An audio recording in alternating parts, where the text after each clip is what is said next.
आप सभी को मसीह यीशु के पवित्र और मीठे नाम में जय मसीह। पिछले वीडियो में हम लोगों ने देखा था कि किस प्रकार से परमेश्वर चाहता है कि हर एक जगह और हर एक जाति में उसका नाम महान हो। इस वीडियो में हम लोग देखना चाहते हैं कि किस प्रकार से परमेश्वर के राज्य का विस्तार हो, किस प्रकार से परमेश्वर का राज्य बढ़ोतरी पाए।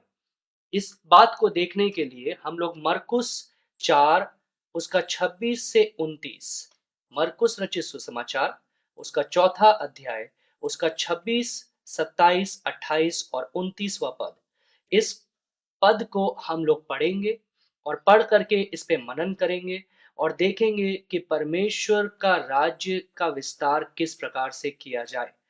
हम कुछ समय लेंगे जब आप इस पद को, मरकुस रचित सुसमाचार चौथा अध्याय 26 से लेकर 29वां पद, इसको आप पढ़ें और पढ़ करके देखें कि परमेश्वर के राज्य का विस्तार करने के लिए किन किन चीजों की या किन किन वस्तुओं की या किन किन बातों की आवश्यकता है। उसको आप पढ़ें, देखें और अपने पेपर पे लिख दीजिए।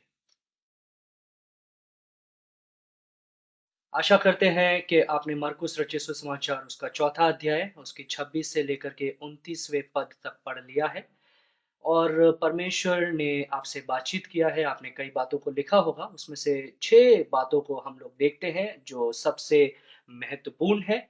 सबसे पहले हम देखते हैं परमेश्वर के राज्य का विस्तार करने के लिए या बढ़ाने के लिए सबसे पहले एक बोने वाले की आवश्यकता है।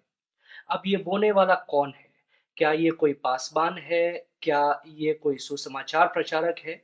जब हम पढ़ते हैं परमेश्वर के वचन को तो हमको ये ज्ञान मिलता है कि ये बोने वाला जो है ये हर विश्वासी है।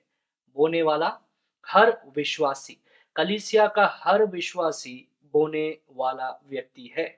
दूसरा बात को हम लोग देखते हैं, बीज। ये बीज क्या है?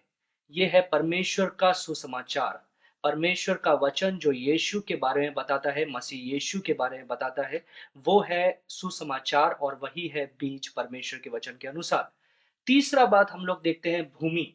ये भूमि क्या है? ये भूमि हर एक अविश्वासी का हृदय है, जो परमेश्वर को अभी तक नहीं जाना है, जो खोए हुए हैं, अपने पापों के अंदर मरे हुए हैं।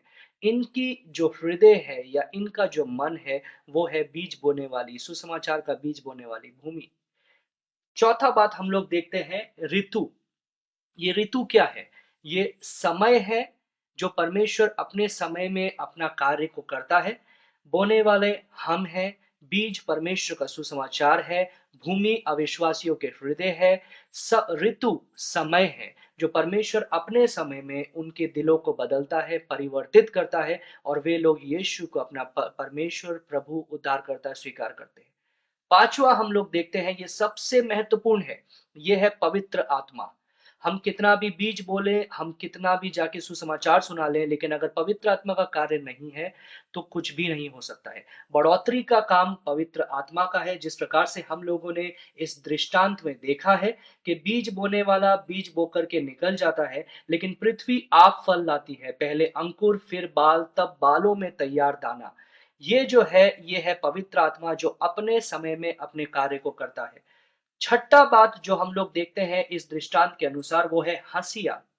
ये हँसिया का अर्थ है, जिस प्रकार से एक बीज बोने वाला बीज बोने के बाद में जब फसल उग जाता है, तो फसल को काटने के लिए हँसिया लगाता है और उससे फसल को इकट्ठा किया जाता है।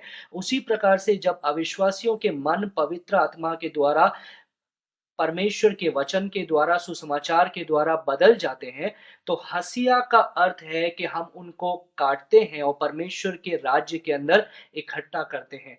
तो ये जो इकट्ठा करने का काम है, इसको बोलते हैं हँसिया लगाना। आशा करते हैं कि परमेश्वर ने इस दृष्टांत के द्वारा आप में से प्रत्येक से बातचीत किया होगा।